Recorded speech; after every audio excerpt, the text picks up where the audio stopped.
अरे बहू रानी तो सारा सारा दिन कमरे में बंद रहती है, कोई काम भी नहीं। मैं तो बोर हो जाती हूँ, क्या करूँ। तभी मीना की सहेली रीना उससे मिलने आती है। अरे मेरे घर का भी यही हाल है, बेटा ऑफिस और बहू कमरे में बंद, समय काटे नहीं कटता। लेकिन अब सच मानो तो वक्त ही नहीं है कि वक्त से रोटी भी खा लूं।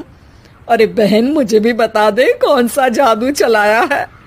मैं भी अब जिंदगी के बचे कुचे दिन आराम से काट लूं। दीवारें देख देख कर तो बोर हो गई हूं मैं। रीना मीना को एक स्मार्टफोन देती है।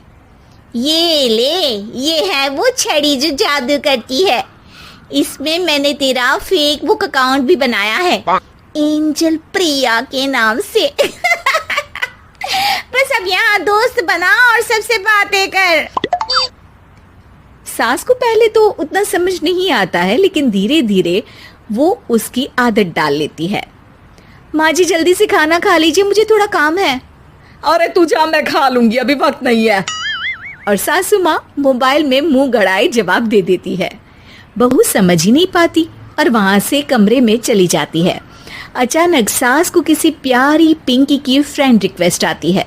अरे वाह, ये तो कोई प्यारी सी लड़की लगती है, बात करती हूँ। सास फ्रेंड रिक्वेस्ट अपनाकर बात करने लगती है। अब क्या था, सास सारा दिन उस सहेली से बात करती, अपनी कहती उसकी सुनती। एक दिन सास फोन पर ही सर गड़ाए।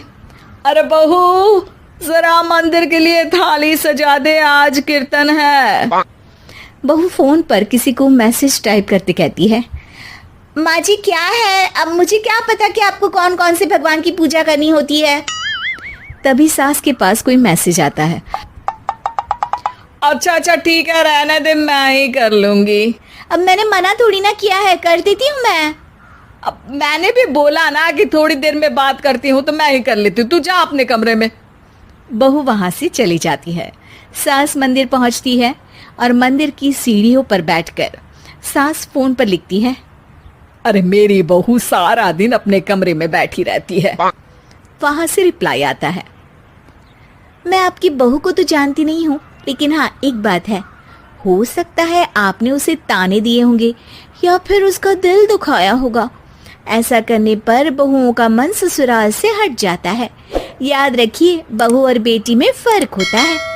सास घर जाती है और बहू से बड़े ही प्यार से बात करती है, उसके लिए खाना बनाती है, उसे गिफ्ट में साड़ी भी देती है। जिसके बाद अगले दिन, माँ जी चलिए, आज मैं भी आपके साथ मंदिर चलती हूँ, आते वक्त भोले भैया के गोलगप्पे खा कर आएंगे।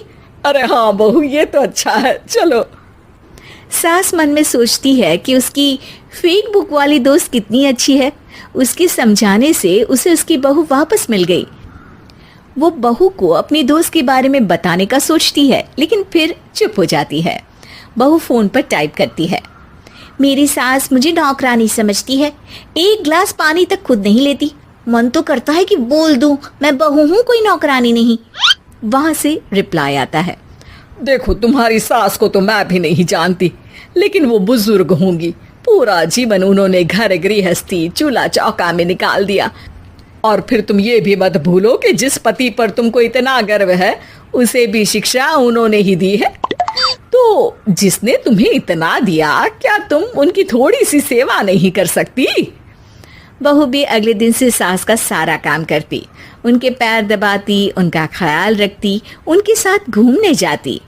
एक दिन सास, बहू ये लो मेरा हीरे का हार। पहले तो सोचा था कि अपनी बेटी को दूंगी, लेकिन आज जब मेरे हाथ पैर में दर्द था तो तुम मेरा साथ दे रही थी। समय पर खाना पानी देकर तुमने ही मेरा बुढ़ापे में साथ दिया। उसके हिस्से का बहुत कुछ मैं उसे दे चुकी हूँ, लेकिन ये अब तेरा। बहू तो ये देखकर खुशी से उछली जाती है। वो सास को गले लगाकर कहती है।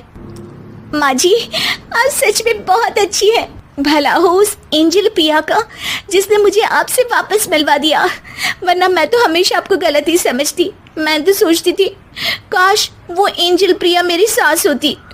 क्या नाम लिया बहू? एंजल प्रिया तेरी फेक बुक फ्रेंड है? हाँ माँ जी, वो बहुत अच्छी है। उन्होंने ही मुझे बताया कि सास की कीमत क्या होती है।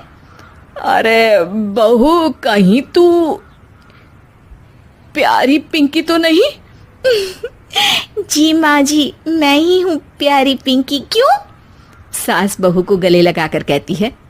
मैं भी यही सोचती थी कि काश प्यारी पिंकी मेरी बहू होती। शुक्रिया बहू। सासू माँ, शुक्रिया तो हम दोनों को फेसबुक और सोशल मीडिया का करना चाहिए, जिसने हम दोनों को एक दूसरे से दिल से मिला दिया। अब तक दोनों को समझ आ गया था कि जो खुशी वो बाहर ढूंढ रहे थे, सच में तो वो उनके घर में ही थी।